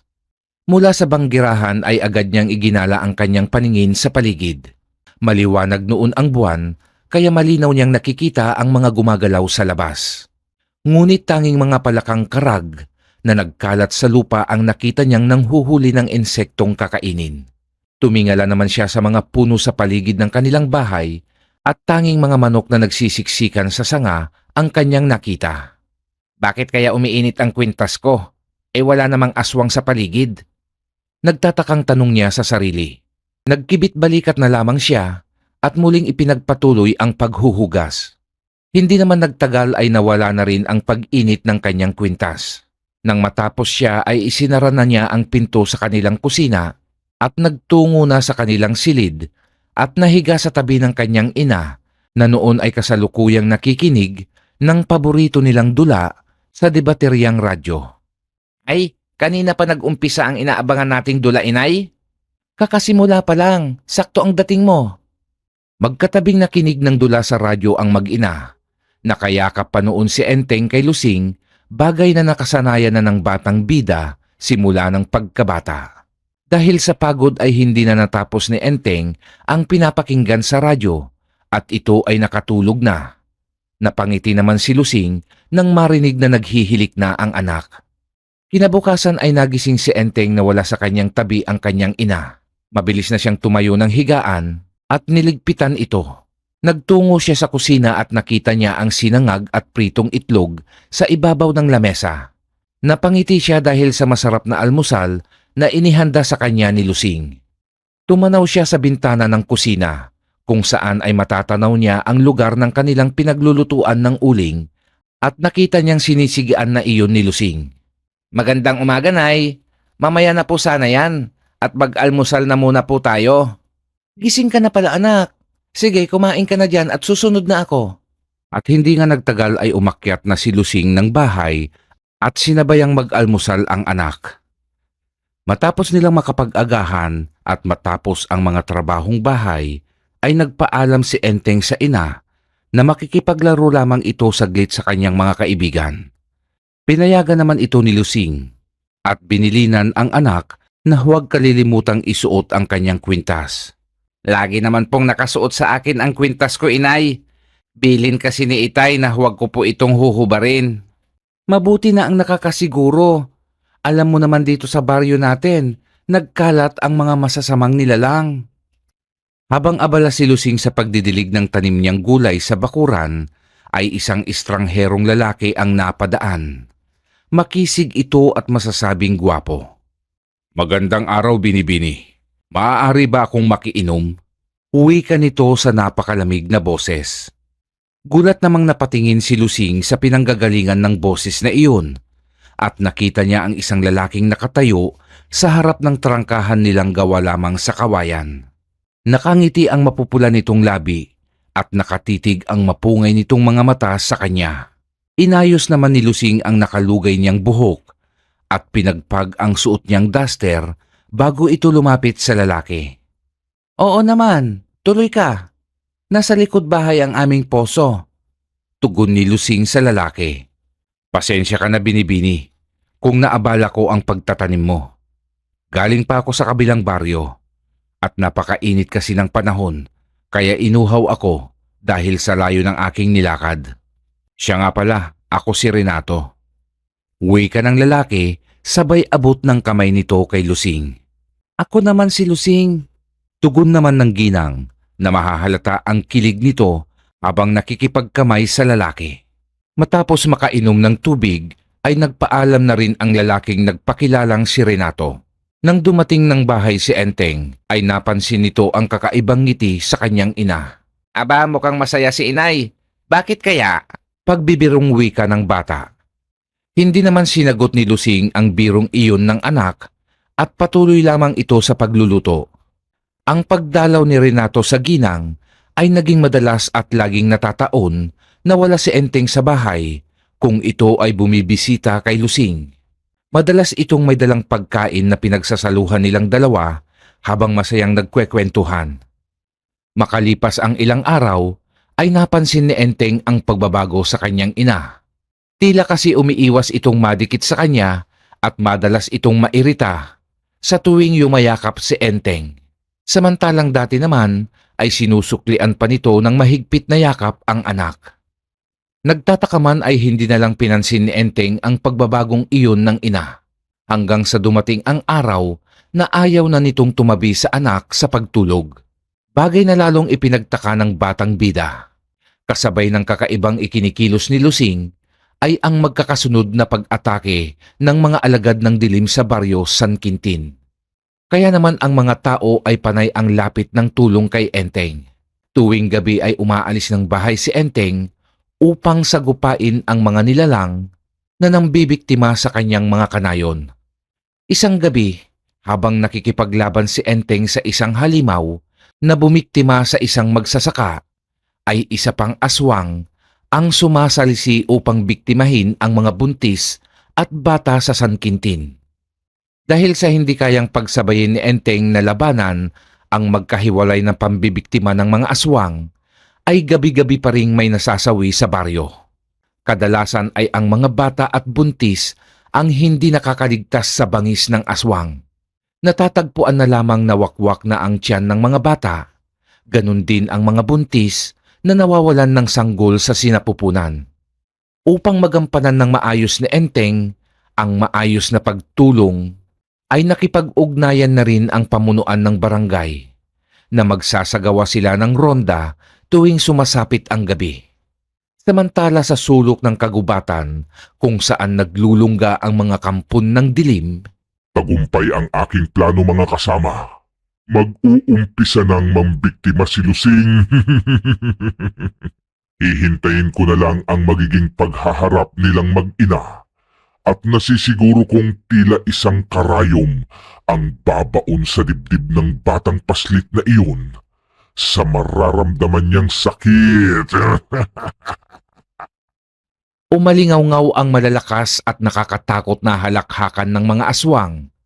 Indikasyon na ang plano ng kanilang pinuno ay isang tagumpay sa kanilang panig. Isang araw ay muling bumisita si Renato kay Lusing at tulad ng dati, ay wala na naman si Enteng sa bahay at may dala rin itong pagkain para kay Lusing. Ngunit laking gulat ni Renato dahil sa hindi magandang pagsalubong sa kanya ng ginang. Hayop ka, Renato! Sino ka ba talaga? Bakit mula nang makilala kita at kainin ang mga dala mong pagkain ay nagbago na ako? Bakit? Wala naman akong ginagawang masama sa iyo, Lusing. Huwag ka nang magsinungaling pa! Alam kong may ginagawa kang hindi maganda sa akin. Wala akong lahing aswang, Renato. Pero mula nang makilala kita, ay nagbago na ako. Mabuti pa'y umalis ka na. Ayaw na kitang makitang hayop ka. Tama ka, Lusing. Hindi nga ako normal na tao. Ako ang aswang na muntik ng mapatay ng asawa mo. At anak ko, ang aswang na kanyang pinatay. At bilang paghihiganti, ay plinano ko talagang iyang gawin ka upang kayong mag-ina ang magpatayan. At ngayong alam mo na ang katotohanan, ay bahala ka na sa buhay mo. Kung nais mong humaba ang iyong buhay, ay umanib ka sa amin at patayin mo ang iyong anak. Kung hindi naman, ay bahala na ang iyong anak kung ano ang gagawin niya sa iyo sa oras na malaman niyang isa ka ng ganap na aswang. Lumayas kang salot ka. Sinira mo ang tahimik kong buhay. Nagtiwala ako sa'yo, pero isa pala iyong malaking pagkakamali. At kahit kailan, hindi ako aanib sa inyong kasamaan. Kaya, at ano ba ang ginagawa mo tuwing gabi, Lusing? Kung ikaw ay nauuhaw sa dugo at laman ng kapwa mo tao, nasa iyo ang desisyon, Lusing. Paalam bago kong kauri. Naiwang umiiyak si Lusing. Hindi niya alam kung ano ba ang kanyang gagawin. Takot siyang ipaalam ito sa kanyang anak at ayaw rin niyang siya ang babawi sa buhay ng pinakamamahal niyang anak. Sinikap ni Lusing na maging normal sa harap ni Enteng. Ngunit hindi niya kayang matagalan ang nakakapasong enerhiyang nagmumula sa anting-anting ng anak. Habang si Enteng naman ay madalas magtaka sa pag-init ng kanyang kwintas tuwing siya ay nasa bahay. Ngunit ni minsan ay hindi niya inisip na isa na palang aswang ang pinakamamahal niyang ina. Ang tangi na lamang ginagawa ni Enteng upang hindi mairita sa pag-init ng kanyang kwintas, ay hinuhubad niya ito pag siya ay nasa bahay at isinusuot na lamang niya iyon kung siya ay aalis o makikipaglaban. Pero ang hindi nawawalang pagliliwanag at pag-init ng kwintas ay isang malaking palaisipan sa bata. Isang hating gabi, mahimbing nang natutulog si Enteng nang siya ay gambalahin ng malakas na pagtawag ng mga nagdagsaang kalalakihang nagtatangan ng nagliliwanag na sulo at nagtatalimang mga itak at nagtutulisang sibat. Ang grupo ay pinamumunuan ni Kapitan Doro. Enteng! Lusing! Gumising kayo! Sigaw ni Kapitan Doro. Napabalingkwas naman ng bangon ang bata at agad na binuksan ang bintana ng kanyang silid at inaantok pa itong dumungaw. Napamulagat ito sa gulat nang makita ang grupo ni Kapitan. Bakit po, Kapitan?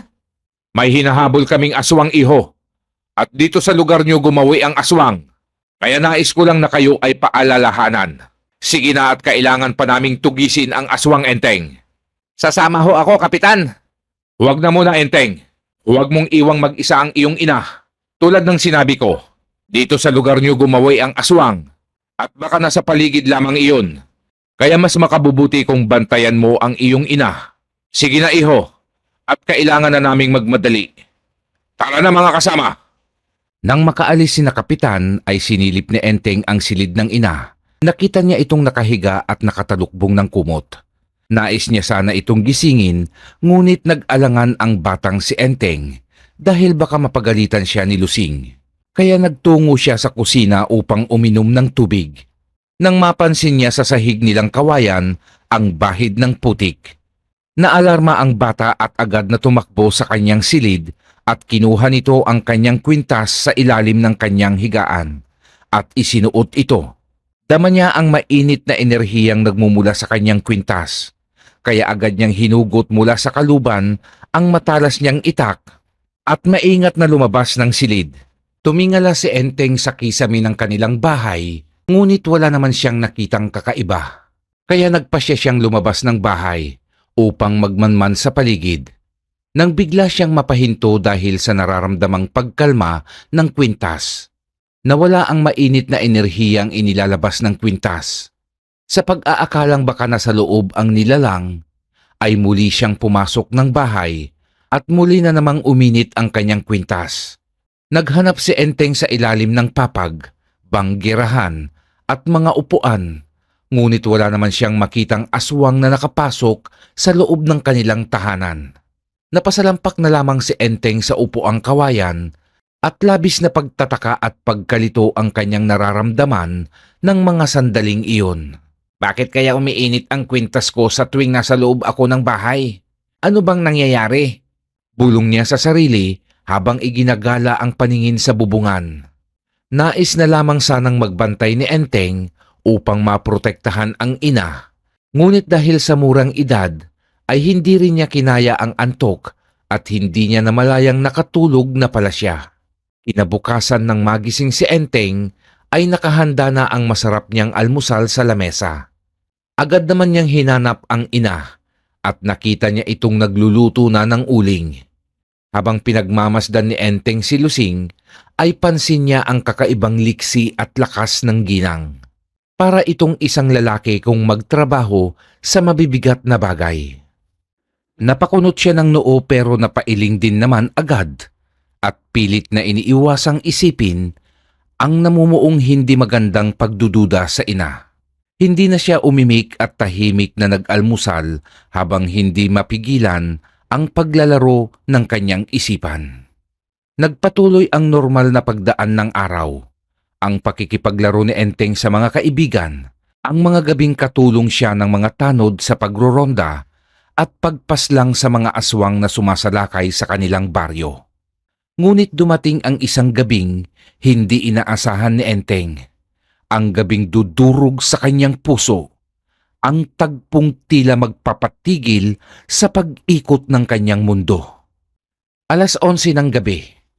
Habang kasama ng mga tanod si Enteng na nagroronda ay may namataan silang nilalang sa ibabaw ng bubungan ng isang bahay. Maitim iyon at buhaghag ang mahaba nitong buhok.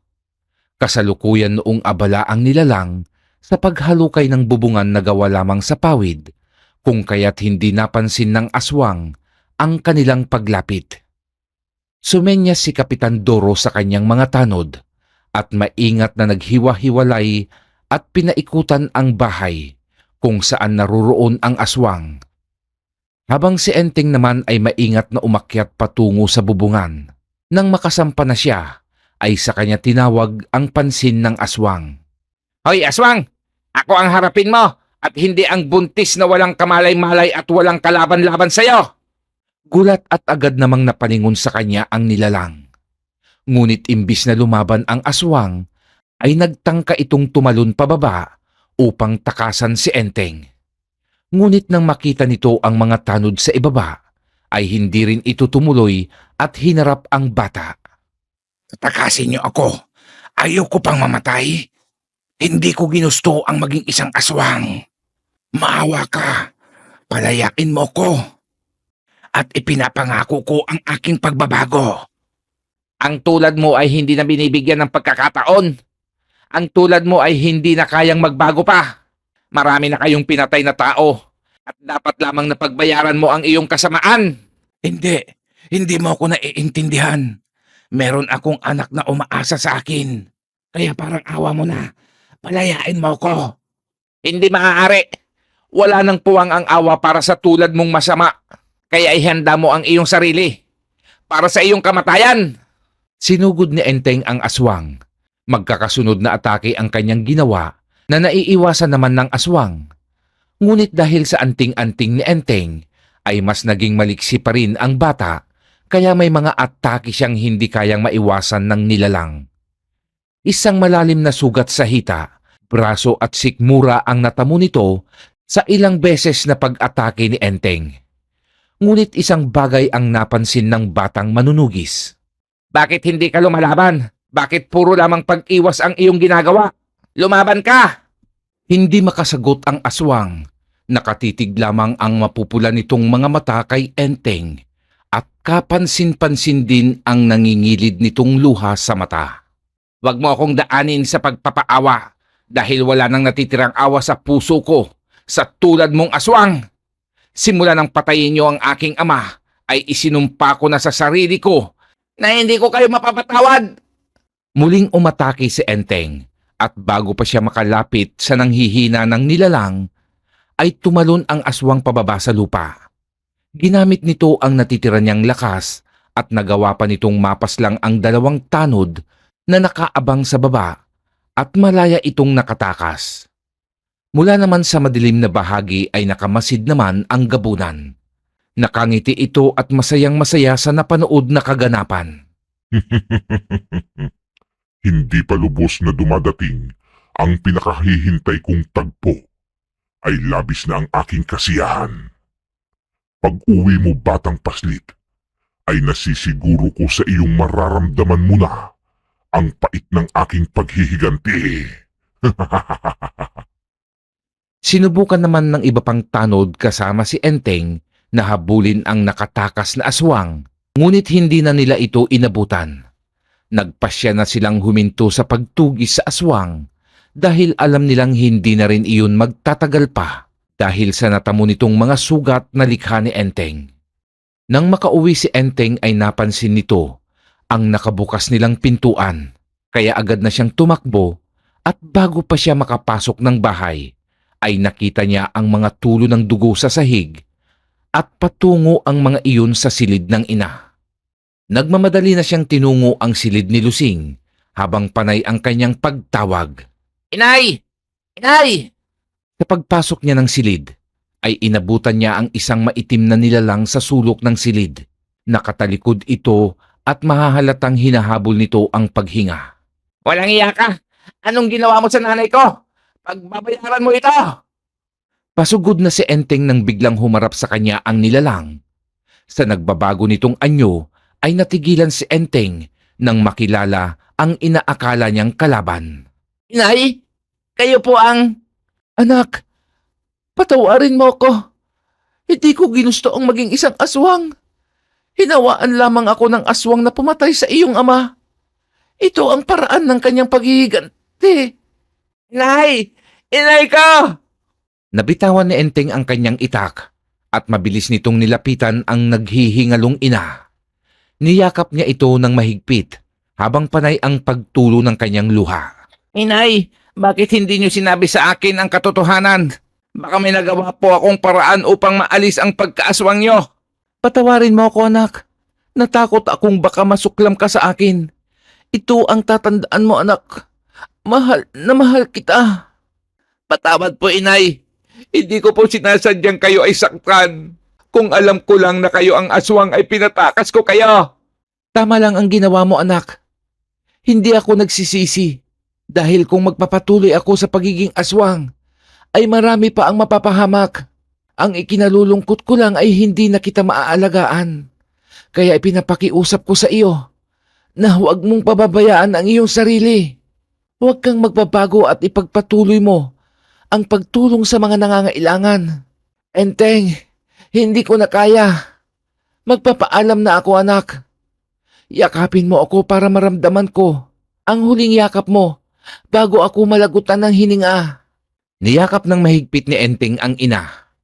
Nagawa pang mahaplos ni Lusing ang ulo ng anak at hindi nagtagal ay binawian na ito ng buhay. "Inay ko!"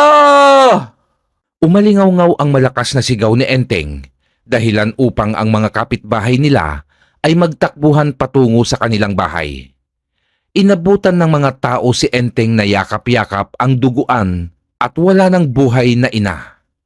Labis na awa ang nararamdaman nila sa bata. Ang pangyayaring iyon ay malaki ang naidulot na pagbabago kay Enteng. Naging tahimik at mapag-isa siya. At mas naging puspusan ang ginagawa niyang pagtugis sa mga aswang. Gabi-gabi ay isa o dalawa ang kanyang napapaslang na aswang sa baryo ng San Quintin. Bagay na ikinagalit naman lalo ng pinunong gabunan. Pinuno, mukhang isang maling estratehiya ang ginawa nyo. Lalong naging mabangis ang bata at lalo tayong inuubos. Uwi ka ng isang aswang.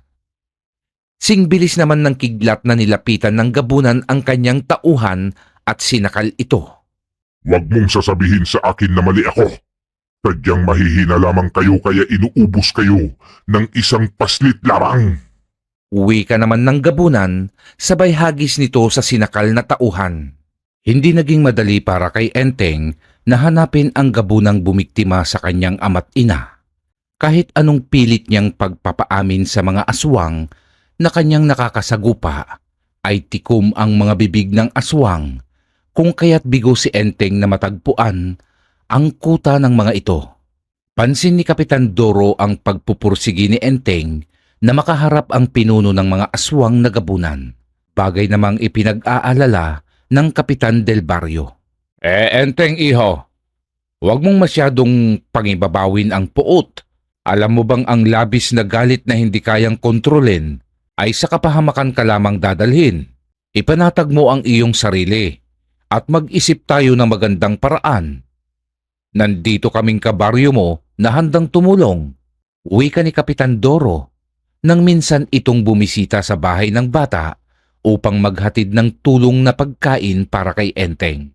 Pero po, Kapitan Doro, napakahirap pong tanggapin ang ginawa nilang pagpatay sa aking mga magulang. Sana po ay masaya ko pa silang kasama ngayon kung hindi sila pinatay ng mga aswang. Ngayon po, eto ako, nag-iisa. Hindi ko po alam kung paano ako magsisimula sa buhay ko ngayon. Ay, nauunawaan ko at nararamdaman ang iyong pinagdadaanan, iho. Pero ang maipapayo ko sa iyo ay magpakahinahon. Gaya ng sinabi ko sa iyo kanina, ang sobrang galit pag hindi mo kinontrol ay dadalhin ka sa kapahamakan. Nais mo bang sa bahay ka na muna tumira, iho, para may mag-asikaso sa iyo?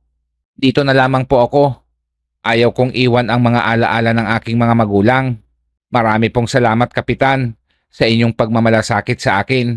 Napakabuti niyo pong tao. Kung yan ang iyong nais ay igagalang ko. Pero kung magbago ang iyong isip, ay bukas ang aming tahanan para sa iyo. Hindi na umimik si Enteng. Tanging pagtango na lamang ang kanyang itinugon sa kapitan. Sa mura niyang edad, ay hindi pa niya lubos na nauunawaan ang mga payo ng Kapitan Del Barrio. Isang araw, nang maisipan ni Enteng na hanapin ang kuta ng mga aswang. Tanging ang kagubatan lamang ang alam niyang maaaring pagkublihan ng mga aswang. Kaya gabi pa lang ay tinipon niya sa isang bag ang mga dilatang maaari niyang kainin sa kanyang paglalakbay. Buo na ang kanyang desisyon na hanapin ang gabunang may kagagawan sa maaga niyang pagkaulila. Madaling araw nang pasukin ni Enteng ang madamo at makahoy na kagubatan. Sinadya niya iyon upang walang makaalam sa kanyang gagawin. Ayaw niya kasing may pipigil pa sa kanyang plano o magpipilit na samahan pa siya. Dahil sa matatayog at makakapal na punong kahoy sa gubat, ay makapal ang hamog nang makapasok siya doon.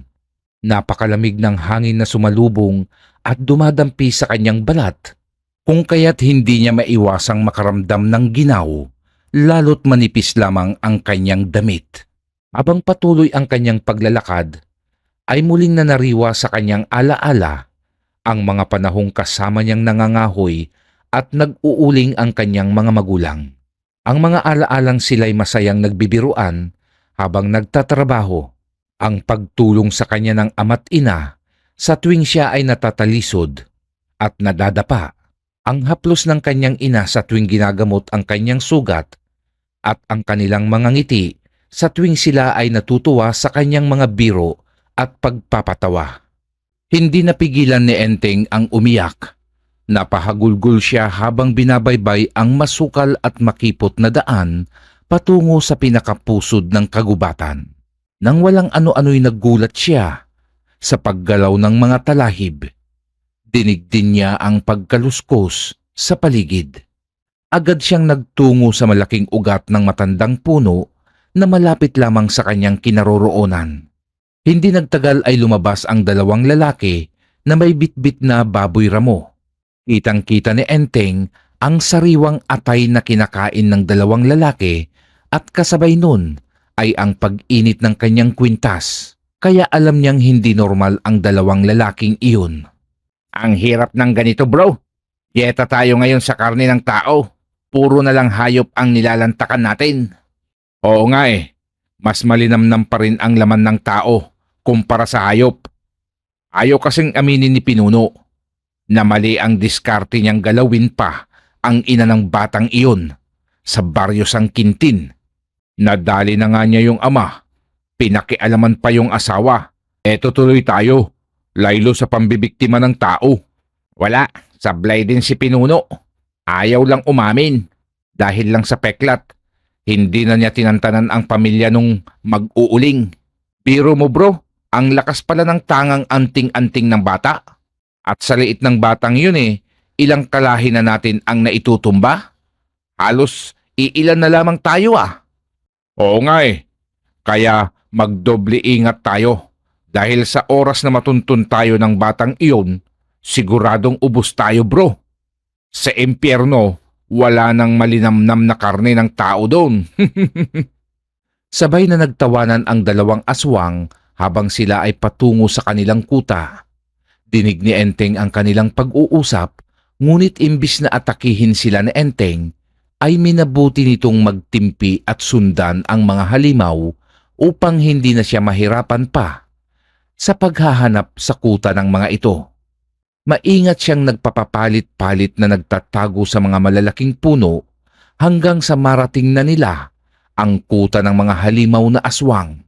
Tila isang baryo iyon na may mga kubo, ngunit kakaunti na lamang ang mga aswang na naninirahan. Humanda kayo ngayon sa akin at uubusin ko kayo.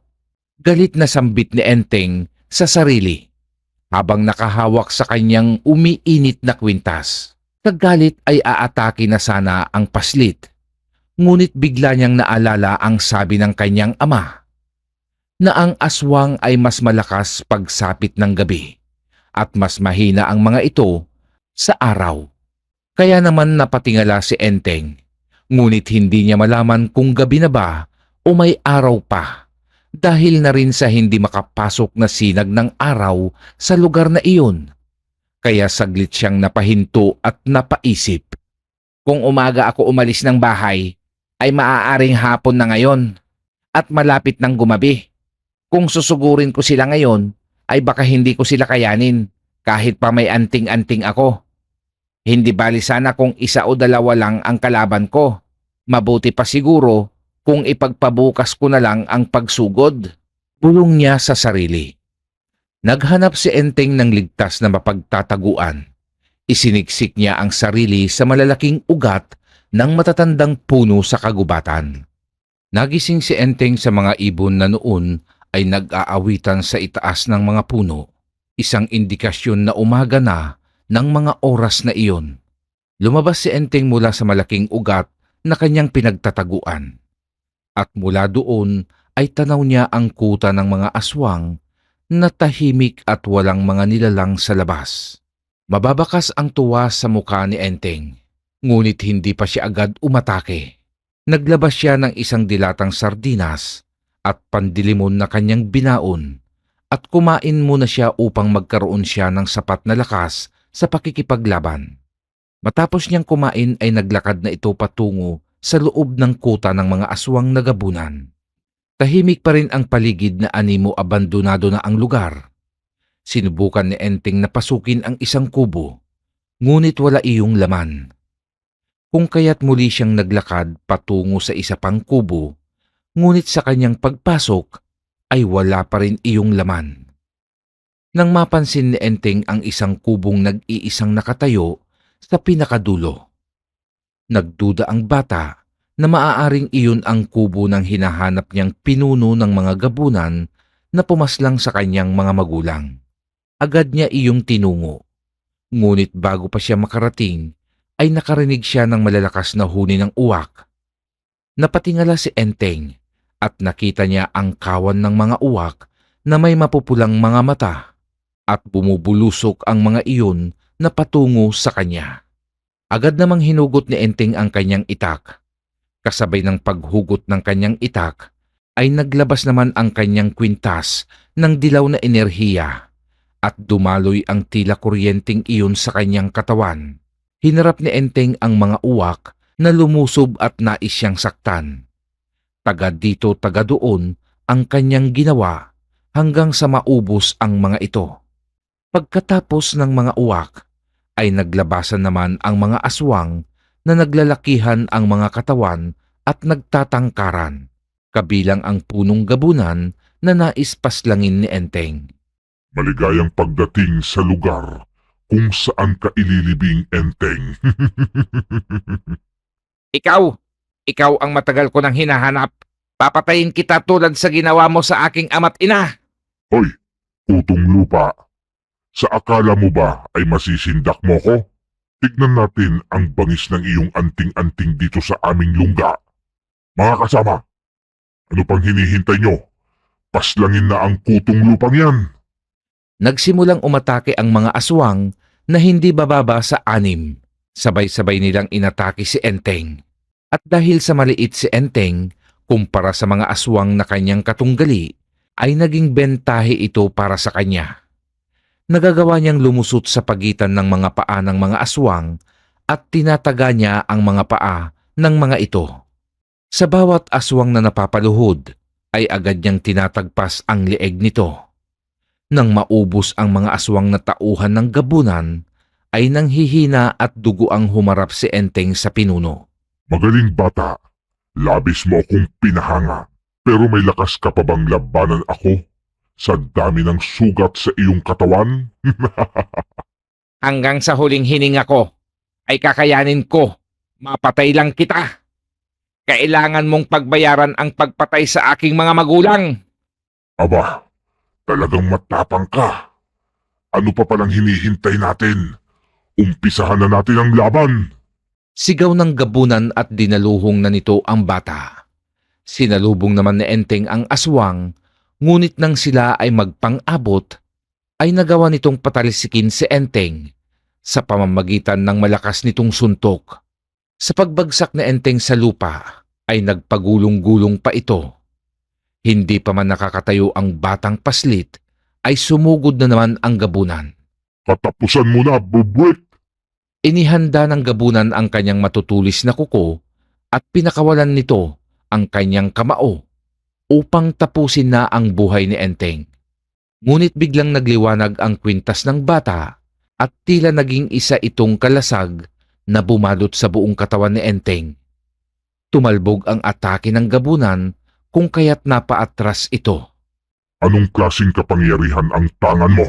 Sa dami na ng antingerong nakaharap ko, ay sa iyo ko lang nakita ang ganyang kalakas na uri ng anting-anting. Hindi ko rin alam. Basta't ang alam ko ay ito ang anting-anting na papatay sa'yo. Sigaw ni Enteng at tinalon nito ang gabunan. Sumalampak si Enteng sa balikat ng aswang at buong lakas na itinarak sa mata nito ang hawak niyang itak. Bumaon ang itak sa kanang mata ng gabunan at tumagos iyon sa batok ng aswang. Hindi na nagawang makapagsalita pa ng aswang dahil bumagsak na ito sa lupa na wala ng buhay. Si Enteng naman ay napahiga rin sa lupa na labis ang panghihina. Inay, itay, tapos na ang laban ko sa aswang na pumatay sa inyo. Sana po ay matahimik na po ang inyong kaluluwa sa langit. Wika ni Enteng at nawalan na ito ng malay. Sa kanyang paggising ay nasa loob na siya ng isang kubong hindi pamilyar sa kanya. Maraming nakasabit na tuyong dahon at kung ano-ano pang bote na naglalaman ng iba't ibang kulay ng likido at langis. Napatayo si Enteng at dumungaw sa maliit na bintana sa tapat ng kanyang hinihigaan. At mula sa labas ay nakita niya ang isang matandang lalaki na may mahaba at maputing buhok. Sino kaya ang matandang ito? At ano ang magiging papel nito sa buhay ni Enteng? Wakas. Marami pong salamat sa inyong pakikinig mga mahal kong kakilabot. Dumako naman po tayo sa ating shoutout. Shoutout po sa lahat ng ating Kakilabot TV subscribers at silent listeners na walang sawang sumusuporta sa ating channel. Shoutout din po kina Kakilabot Maria Clara from Kuwait, Bioli Liharso from Cavite, Carmelita Pruna from Dubai, Delia Joksing from Iloilo City, Emmanuel Escobel from Laguna, Val Dayot from Kalinog, Iloilo, Elsa Gonzalez from China, Raymond Mantalaba, and Elena Palomo, and Sian Mantalaba from Santa Rosa, Laguna, Corazon Clemente, Milagrosa Luke from Hong Kong, Tita Sareno, Asili Gumban, Rosie de Mesa, Edelberto Balanlay and Balanlay family from Talolora, Palapag, Northern Samar. Pab Flores from San Vicente, Santa Maria, Bulacan. Rex del Rosario from Croatia. Ramon R. Mike Abaner. Arman Katapang. Novi Dagale. Jean-Marc Mata. Hazel Concepcion. Papa Hens Vlog. Gracious Castillo. Serminio Daitol. Alfredo Di Mapilit. Angel Velez. Fernando Medina. Kaloy Esgana. Virgie Gatab. Emmanuel Magdayaw. Arnold Danaw. Edsily Malay 9175. Alvin Carlitos. Gideon Mapusaw. Romeo de la Merced. Jason Canoy. Rose Borse. Ralph Fernandez. Marisa Pinca. Edwin De Villes. Joselito Flores. Joel De Guzman. April Rose Mosquida. Felix Cardines. Ernie Encanto. Nenita Condes from Iloilo City. Nilo Romero. Jason Ray Malto. Ricky Regasa. Christian Alcantara. Renato Espinosa. Susana Llobrera. Ellen Bautista. Master Akashi. Menak Rollo. Crimsmel TV. Catalino Evangelista. Albert C. Lorna Villegas, and Alex. Marami pong salamat sa inyong lahat, mahal kong kakilabot. Kita-kits po tayo sa susunod nating kwento.